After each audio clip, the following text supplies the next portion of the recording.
Zero Academy. Hello everyone, कैसे हैं आप सब। एग्ज़ाम डेट आ गया है तो उम्मीद है अब आप सब बुक खोलना स्टार्ट कर दिए होंगे, पढ़ाई की याद आ गई होगी। उसी के सिलसिले में फर्स्ट ईयर स्टूडेंट के लिए हम WCS का ये मॉक टेस्ट थर्ड लेकर आए हैं। इससे पहले 2 अपलोड हो चुके हैं, ये तीसरा है।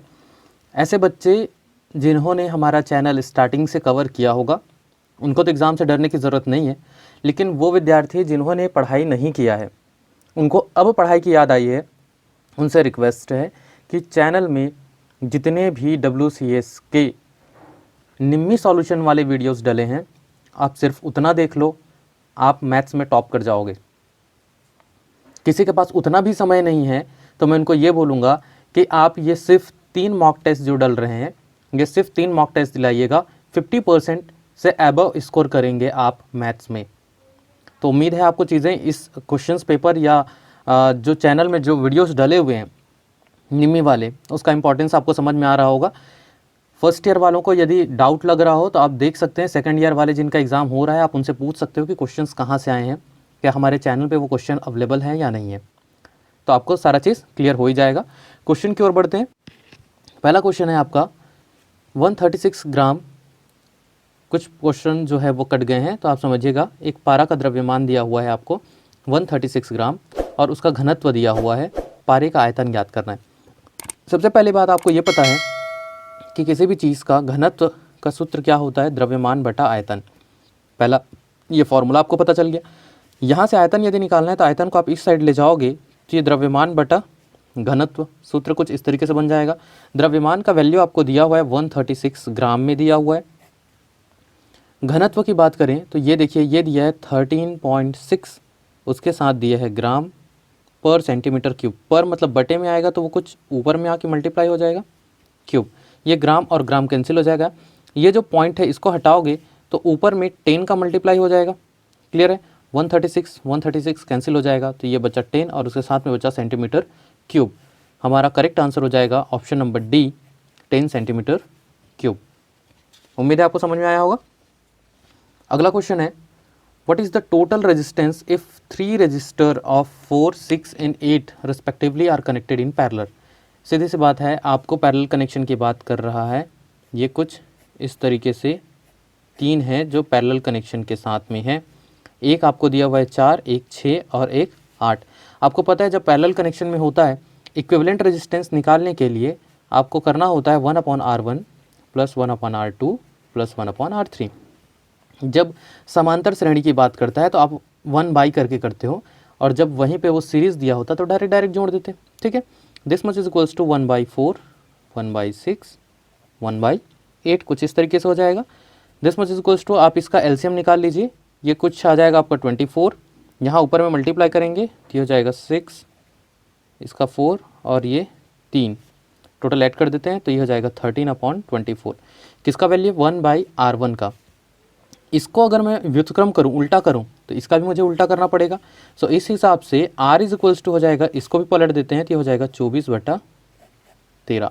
ऑप्शन करेक्ट कौन सा है हमारा, ऑप्शन नंबर सी, 24/13। देखिए यहाँ पे आपको 13/24 भी दिख रहा है जो कि ये वैल्यू है। ये किसका वैल्यू है, 1/R का। आप कैलकुलेट करते हैं यहाँ आएंगे और डायरेक्ट इसको टिक लगा के आगे बढ़ जाएंगे। ऐसा काम नहीं करना, आपको ध्यान पे रखना है। अगला क्वेश्चन है what is the unit of resistance. सीधी सी बात है, आपको ओम्स का नियम पता है, V is equals to IR होता है।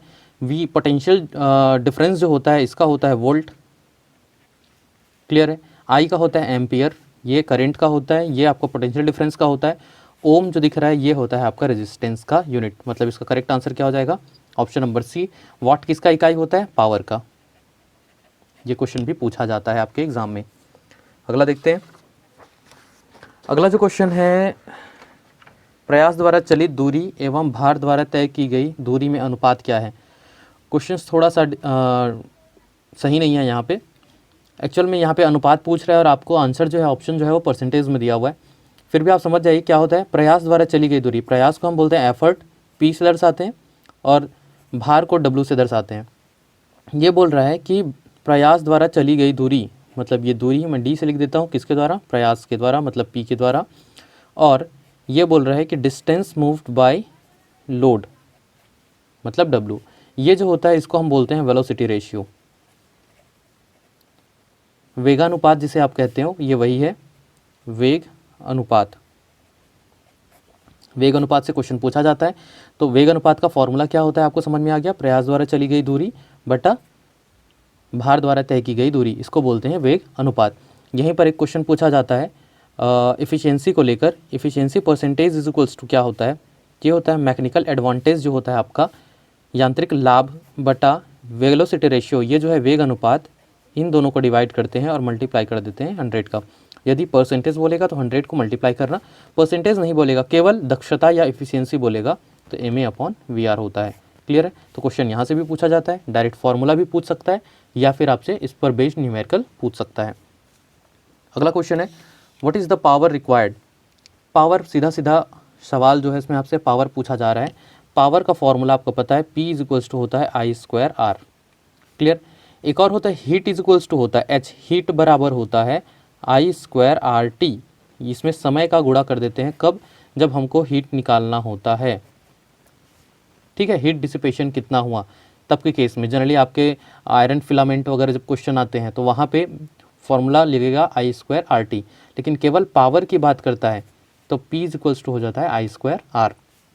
इसी को और चेंज करेगा तो क्या हो सकता है, अगर हो सकता है वो R की जगह पे, ओम्स का नियम आपको पता है कि V इज इक्वल्स टू क्या होता है IR, तो R की जगह क्या रख सकता है V/I, R बराबर। तो इस R की जगह V/I रख देगा तो क्या होगा, एक I और एक I कट जाएगा। तो ये फॉर्मूला कुछ ऐसा भी हो सकता है V/I। बात समझ में आ रहा है।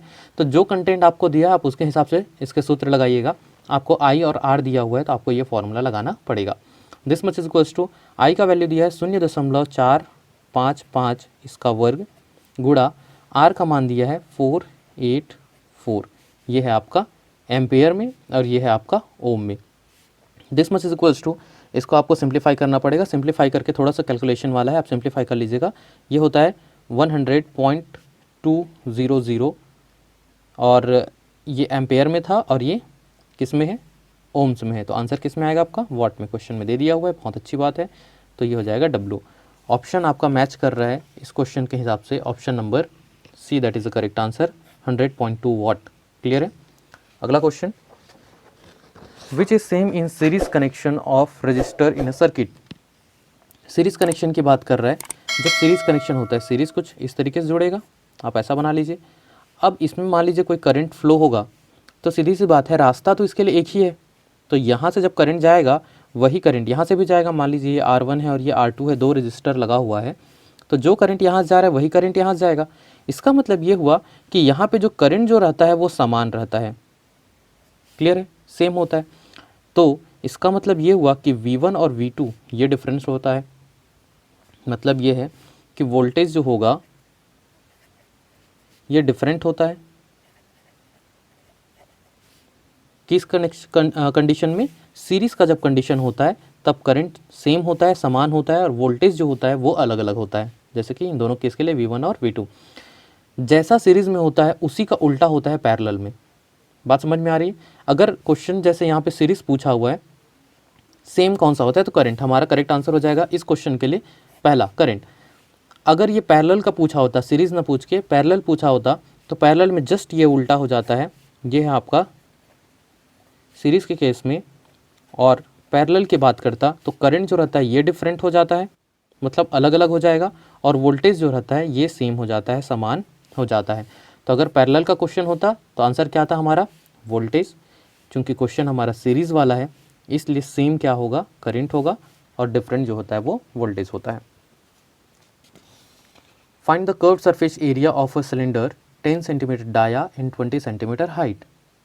एक सिलेंडर की बात कर रहे हैं। सिलेंडर कुछ इस तरीके से बनेगा।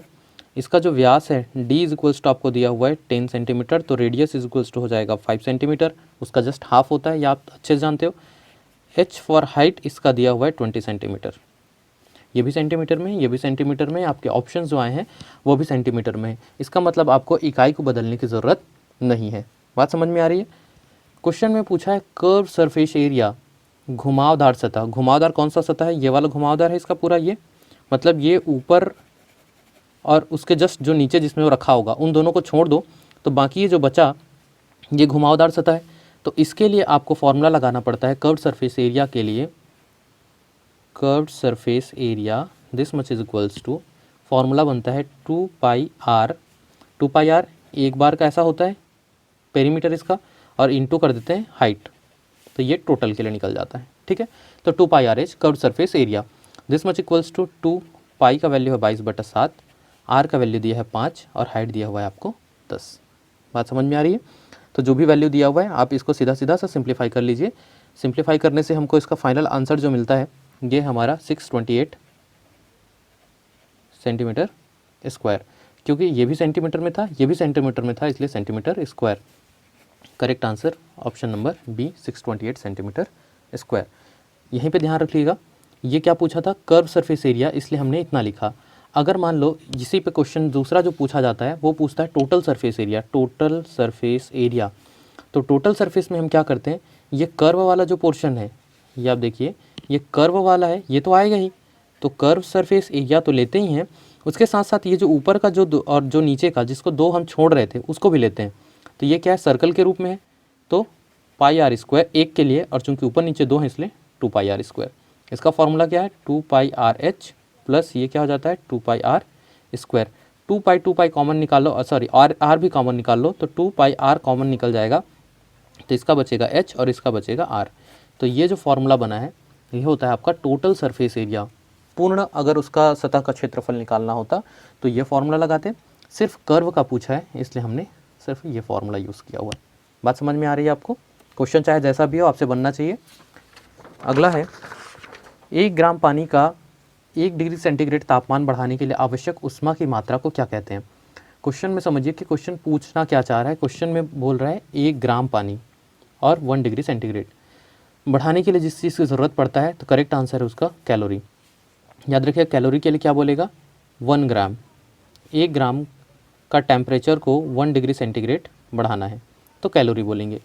ये ब्रिटिश थर्मल यूनिट जो होता है BTU जो होता है, ये होता है 1 LB, मतलब 1 पाउंड पानी की का टेम्परेचर को 1 डिग्री फ़ारेनहाइट बढ़ाने के लिए क्या करना चाह रहे हैं, 1 पाउंड पानी को तापमान को यदि हम 1 डिग्री फ़ारेनहाइट बढ़ाते हैं तब जितनी ऊष्मा की मात्रा लगती है उसको हम बोलते हैं BTU।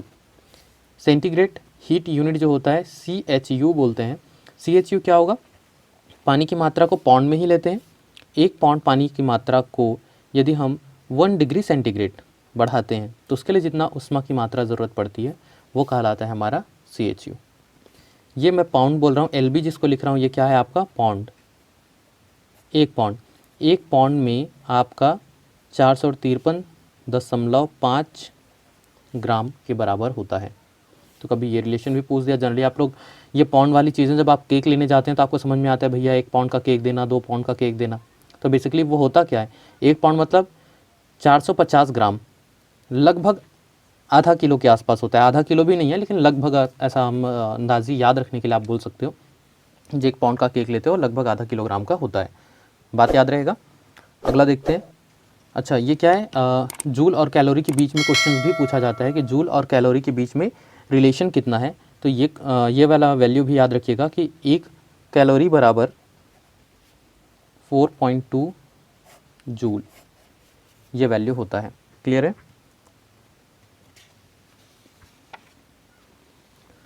Which is the example of statically induced EMF? Statically induced EMF जो होता है वो ट्रांसफार्मर में होता है। इसमें आपको जनरेटर मोटर दिया हुआ है, तो इसका करेक्ट आंसर क्या होता है, ट्रांसफार्मर। याद रख लीजिएगा। Which instrument is use to measure heat? Heat को नापने के लिए कौन से यंत्र का इस्तेमाल या किस उपकरण का इस्तेमाल किया जाता है? तो इसका करेक्ट आंसर है आपका कैलोरीमीटर।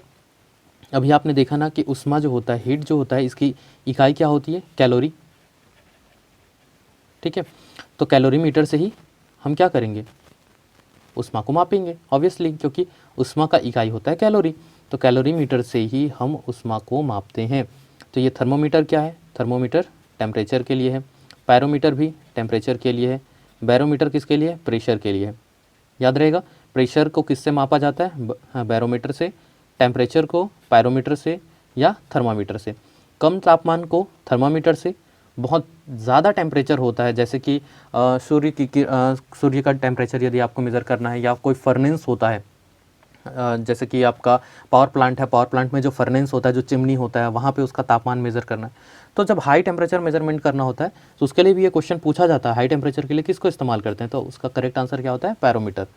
ये क्वेश्चंस आपके सिर्फ ITI के एग्ज़ाम में ही नहीं, इवन रेलवेज़ के एग्ज़ाम अगर आप दोगे, SSC के एग्ज़ाम दोगे, वहाँ पर भी ये क्वेश्चन पूछा जाता है। सो बहुत ही इंपॉर्टेंट है। अगला है, ओवरहेड लाइनों में किसका इस्तेमाल किया जाता है। बहुत बढ़िया क्वेश्चन है। तो इसका करेक्ट आंसर होता है पोर्सेलिन। ये क्वेश्चंस जब मैं पढ़ा रहा था अलग से कंडक्टर एंड इंसुलेटर का, उसमें भी ये सारी चीज़ों को मैंने एक्सप्लेन किया हुआ है कि माइका कहाँ पे इस्तेमाल करते हैं, रबर का इस्तेमाल, PVC का इस्तेमाल कहाँ पे होता है। तो ओवरहेड ये बहुत प्यारा क्वेश्चन है जो जनरली पूछा जाता है। करेक्ट आंसर होगा इसका पोर्सेलिन। नेक्स्ट क्वेश्चन है, which one of the following properties is the mechanical property. Question में पूछ रहा है कि यांत्रिक गुण कौन सा है। फ्यूजिबिलिटी, डक्टिलिटी, कोरोजन एंड स्ट्रक्चर। याद रखिएगा, कोरोजन एंड स्ट्रक्चर ये जो दोनों चीज़ें हैं, संक्षारण और संरचना, ये दो टाइप के प्रॉपर्टी होते हैं। आपको पता होगा, आपने वीडियो देखा ही होगा।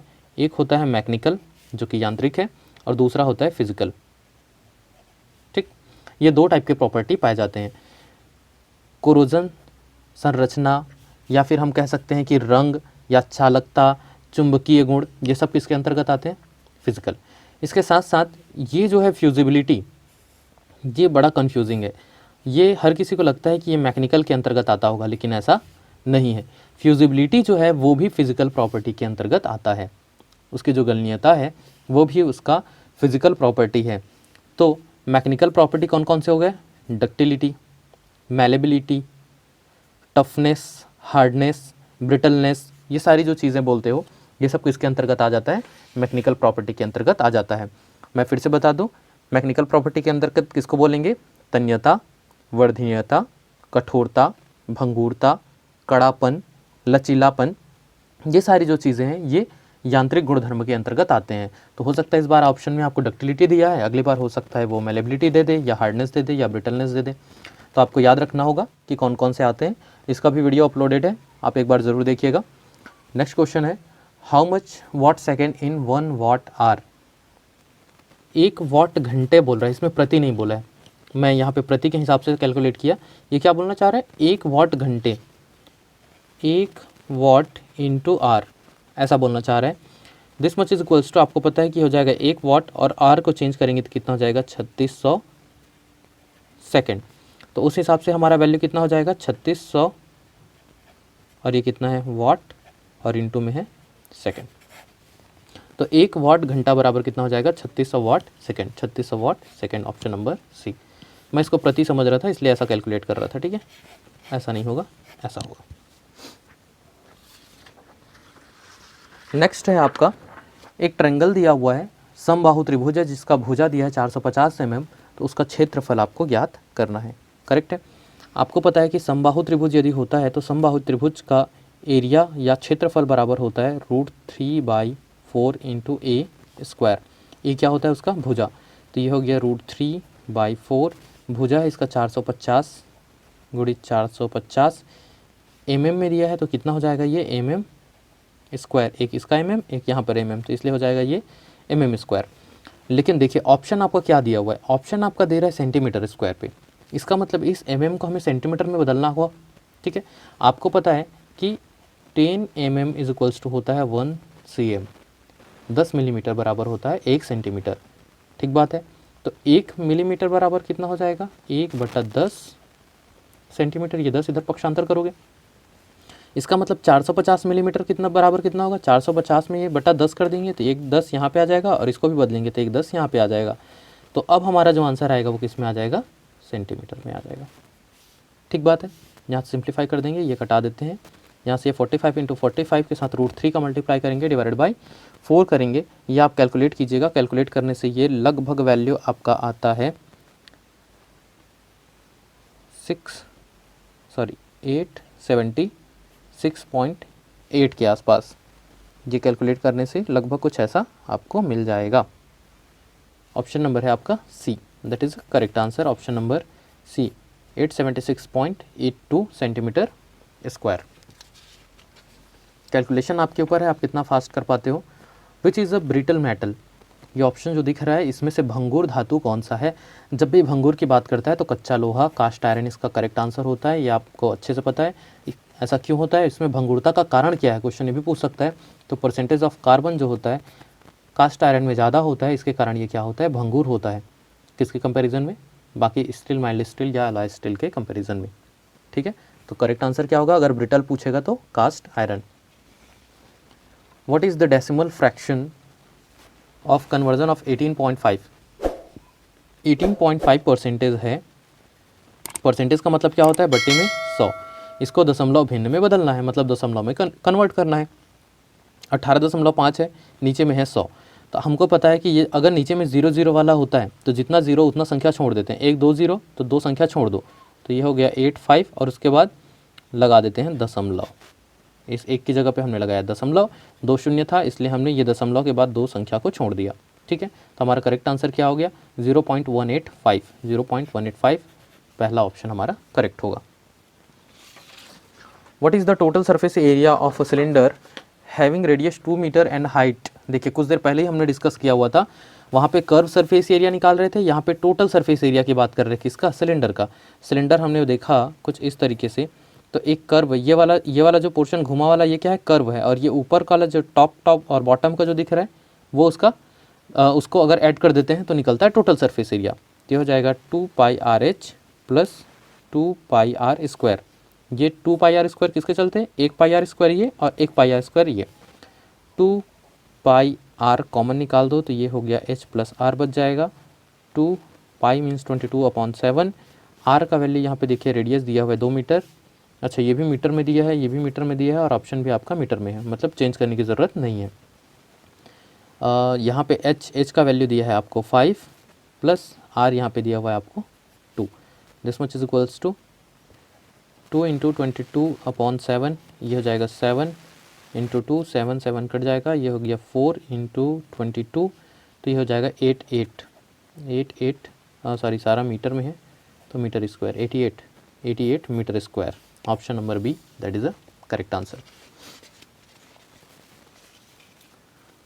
What is called for the amount of heat required to raise the temperature of a unit mass of substance to 1 degree centigrade.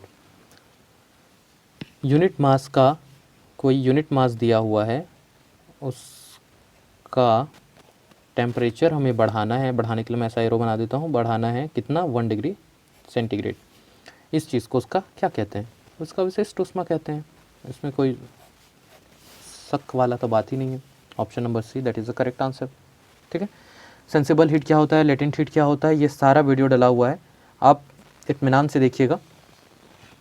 What is the ratio between the distance moved by the effort, ये तो वही वाला सवाल है जो कुछ देर पहले हमने देखा था, ये क्या था, dp/dw, प्रयास द्वारा चली गई दूरी बटा भार द्वारा चली गई दूरी, इसी को ही हम वेलोसिटी रेशियो बोलते हैं। वही सेम क्वेश्चन है, यहाँ तक उसमें हाफ प्रिंट हुआ था इसलिए यहाँ पे प्रिंट किया गया है। इसके हिसाब से ऑप्शन जो ले रहा है ये लो रहा है लोड आर्म, जबकि ऐसा कोई ये आंसर जो है वो टोटली गलत है, इसमें आपका कोई ऑप्शन सही नहीं है। ठीक है, क्योंकि distance moved by the effort to the distance moved by load जो होता है ये डेफिनेटली आपका क्या कहलाता है, वेलोसिटी रेशियो कहलाता है। What is the name of metal which do not contain iron, जिसमें आयरन कंटेंट होता है, मतलब जिसमें लोहा पाया जाता है उसको लौह धातु कहते हैं, फेरस बोलते हैं, और जिसमें नहीं पाया जाता उसको नॉन फेरस बोलते हैं। मतलब ऑप्शन कौन सा करेक्ट हो जाएगा हमारा, ऑप्शन नंबर बी, इसमें कोई दिक्कत वाली तो बात ही नहीं है। Which among the following is an insulator, इसमें से इंसुलेटर कौन सा है, कुचालक कौन सा है। कॉपर, एल्युमिनियम और सिल्वर, ये जो तीनों ऑप्शन हैं ये तीनों आपके धातु हैं, और जो धातु होते हैं वो आपको पता है कि वो चालक होते हैं। माइका जो है ये आपका अधातु है, इसीलिए यहाँ पे ये आपका करेक्ट आंसर होगा, कुचालक कौन सा है, माइका। अगला question, what is the specific gravity of a metal if the piece of metal weight 150 gram in air in 125 gram in water. विशिष्ट गुरुत्व ज्ञात करना है। विशिष्ट गुरुत्व के लिए मैं स्पेसिफिक ग्रेविटी ऐसा लिख देता हूँ, स्पेसिफिक ग्रेविटी कब जब आपको बोला है कि हवा में उसका वज़न, मान लीजिए मैं उसको W1 बोलता हूँ, हवा में जो वज़न होगा उसको W1 लिखता हूँ तो वह है 150 ग्राम, और पानी में वज़न को मैं W2 लिखूँगा तो वो दिया हुआ है 125 ग्राम। विशिष्ट गुरुत्व का जो सूत्र होता है वो ये कहता है कि हवा में भार बटा भार में कमी, भार में आई कमी, तो ये कहलाता है हमारा विशिष्ट गुरुत्व का सूत्र। हवा में भार मतलब W1, भार में कमी मतलब एक्चुअल हवा में कितना था W1, और पानी में जाने के बाद W2 मतलब पानी इसका जो भार है उसमें कमी आया है, कितना कमी आया, तो W1 माइनस W2। फॉर्मूला कभी कभी ऐसा भी दिया जाता है, ऐसा भी दिया जाता है। दिस मच इक्वल्स टू 150 बटा 150 माइनस 125, ये भी ग्राम में है, ये भी ग्राम में है, तो ग्राम ग्राम कट जाएगा। This much is equals to हो गया 150 बटा, यहाँ से आ जाएगा 25, 25 से कटाओगे तो 6। Option number A 6 correct answer. बहुत प्यारा क्वेश्चन था, एग्जाम में पूछे जाते हैं इस तरीके के सवाल। What is the value of side A C if A B is 7 B C is 5? बढ़िया है। तो इसका करेक्ट आंसर क्या हो जाएगा, एक मिनट, अच्छा इसमें ऑप्शन प्रिंट नहीं हुआ है। आपको पता है कि ये 5 दिया हुआ है, ये 7 दिया हुआ है, ये है आपका 90 डिग्री, इसका मतलब इसमें कौन सा प्रमेय लगेगा, पाइथागोरस। पाइथागोरस का प्रमेय आपको पता है कि कर्ण का वर्ग बराबर दोनों भुजाओं के वर्ग के योग के बराबर होता है। तो ये है 5 का स्क्वायर और ये है 7 का स्क्वायर, दोनों सेंटीमीटर में, इसलिए आंसर हमारा सेंटीमीटर में आएगा। ये हो गया 25 प्लस 49, ये है AC का वर्ग बराबर, तो AC बराबर हो जाएगा अंडर रूट ऑफ, ये वर्ग पक्षांतर होगा, इन दोनों को जोड़ देंगे तो ये हो जाएगा 4 हासिलाई 1 और ये हो जाएगा 74। ठीक, तो AC is equals to root 74 और फाइनल आंसर किस में होगा, सेंटीमीटर में। ऑप्शन दिया होता तो उस हिसाब से हम अंडर रूट 74 को कैलकुलेट करते कि एग्जैक्टली उसका वैल्यू कितना आएगा। ठीक है, अदरवाइज मतलब डिपेंड करता है कि आपका वैल्यू दिया किस में है, जो फाइनल आंसर जो है आपका वो किस में दिया हुआ है। ठीक, तो ये लगभग किसके आसपास होगा, 8864 और 981। इसका मतलब ये है कि ये 8.6 अप्रॉक्सीमेटली कुछ ऐसा आपका आंसर आ जाएगा, AC इज इक्वल्स टू। ठीक है, अगला है which law state that a constant temperature the current passing through a close circuit is directly proportional to the potential difference and inversely proportional to the resistance. बहुत ही प्यारा question, हमेशा की तरह, लेकिन बहुत ही आसान है। आपको पता होगा कि एट अ कांस्टेंट टेम्परेचर, याद रखिएगा जो आप ओम्स का नियम जो पढ़ते हो, ओम्स का नियम जो पढ़ते हो उसके लिए क्या कंडीशन होता है, टेम्परेचर जो होता है वो यदि कांस्टेंट होगा, यदि तापमान कांस्टेंट होगा तब के कंडीशन में V is equals to IR होता है। ठीक बात है, ये क्वेश्चन यह पूछ रहा है, क्या पूछना चाह रहा है, देखिए सर्किट करंट जो है वो डायरेक्टली प्रोपोर्शनल होगा पोटेंशियल डिफरेंस का, करंट जो है डायरेक्टली है पोटेंशियल डिफरेंस का, इनवर्सली है रेजिस्टेंस का। ऑब्वियसली R को इधर पक्षांतर करो तो क्या हो जाएगा, V by R is equals to I। तो जो बटे में रहता है वो व्युत्क्रमानुपाती होता है, जो उसके साथ सीधे सीधे होता है, जैसे ये सीधे सीधे है तो इसका मतलब वो क्या है, उसके साथ समानुपाती में है। तो यही तो पूछना चाह रहा था, और ये किसका नियम है, ओम का नियम है, ओम का नियम। Option number first, that is the correct answer. ठीक, last question, what is the acceleration of a car if the speed of car has increased from 25 kilometre per hour to 40 kilometre per hour in 1 minute. Question तो वैसे आसान है, लेकिन इसके unit के कारण ये क्वेश्चन टफ है। कार में पूछा उसका त्वरण क्या होगा, देखिए एक बार उसका गति बोल रहा है 25 किलोमीटर प्रति ये घंटा बोल रहा है, ये भी बोल रहा है 40 किलोमीटर प्रति घंटा, लेकिन कितने समय में बोल रहा है, तो ये वाला मिनट में दिया है, इधर घंटे में दिया है, ये मिनट में दिया है। आंसर देखिए, मज़े की बात है कि वो सेकंड में दिया है। ठीक है, इसका मतलब क्या होगा कि आंसर फाइनल आपको सेकंड पे लाना है, मतलब इस मिनट को भी सेकंड में बदलना होगा, इस घंटे को भी सेकंड में बदलना होगा। इसके साथ साथ ये देखिए मीटर में दिया हुआ है और ये यहाँ पे किलोमीटर में दिया हुआ है, तो इसको किलोमीटर को भी बदलेंगे, मीटर को भी बदलेंगे। बात समझ में आ रही। आपको पता है त्वरण बराबर क्या होता है, त्वरण बराबर होता है उसके वेग में परिवर्तन बटा समय। ठीक, dv/dt यही होता है। वेग में परिवर्तन कितना हो रहा है, वेग में परिवर्तन हो रहा है 40 माइनस 25, ये है किलोमीटर प्रति घंटे के हिसाब से, और टाइम दिया है 1 मिनट के हिसाब से। ठीक, दिस मच इक्वल्स टू, इसको यदि हम घटा देते हैं, घटाने से आपको वैल्यू मिल जाता है 15, 15, 30, 40। ठीक, ये है आपका किलोमीटर प्रति घंटे पे। तो मैं इसको ऐसे लिख सकता हूँ, प्रति घंटा मतलब यहाँ पे इस किलोमीटर को मीटर में चेंज करने के लिए मैं यहाँ पे 1000 का गुणा करूँगा तो ये किलोमीटर किस में बदल जाएगा, मीटर में। इस घंटे को सेकंड में बदलने के लिए मुझे 3600 का गुणा करना पड़ेगा तो ये हो जाएगा सेकंड में। उसके साथ साथ यहाँ पे क्या है, 1 मिनट, इस मिनट को मुझे चेंज करना पड़ेगा तो 1 मिनट में होता है 60 सेकंड, तो ये एक और सेकंड हो जाएगा। ठीक, अब ये जो वैल्यू आया है इन सबको आपको घटाना पड़ेगा, 2 0 यहाँ से, 2 0 यहाँ से, तो ऊपर में बच गया आपका 15 चौके, ऊपर में है 10, नीचे में है 36 और ये है 4, ये है मीटर, ये 1 सेकेंड और ये दूसरा सेकेंड, मतलब ये हो गया मीटर सेकेंड स्क्वायर। ठीक बात है। इसको और आप सिंप्लीफाई कर दो, ये कट जाएगा 5/72 और इसको सिंप्लीफाई करने से हो जाता है 0.069 मीटर पर second square. And the option number C that is a correct answer, 0.69 metre प्रति सेकेंड स्क्वायर। ठीक है, बहुत ही आसान था। समस्या कहाँ पे होता, सिर्फ इसको यूनिट को चेंज करने के लिए। अच्छा, आप लोग ये कंफ्यूज नहीं होंगे, आप चाहते तो इसका अलग अलग यूनिट को पहले कन्वर्ट कर लेते मीटर पर सेकंड में, उसके बाद आप इस सूत्र में लगा घटाते तो भी आंसर सही आएगा। क्योंकि किसी भी चीज़ का अंतर निकलने के बाद आप उस चीज़ को चेंज करते हो तब भी कोई दिक्कत नहीं है, तो इसलिए मैंने ऐसा किया, आपको जैसा ठीक लगे। ठीक बात है, तो उम्मीद है आपको सारा चीज़ समझ में आएगा।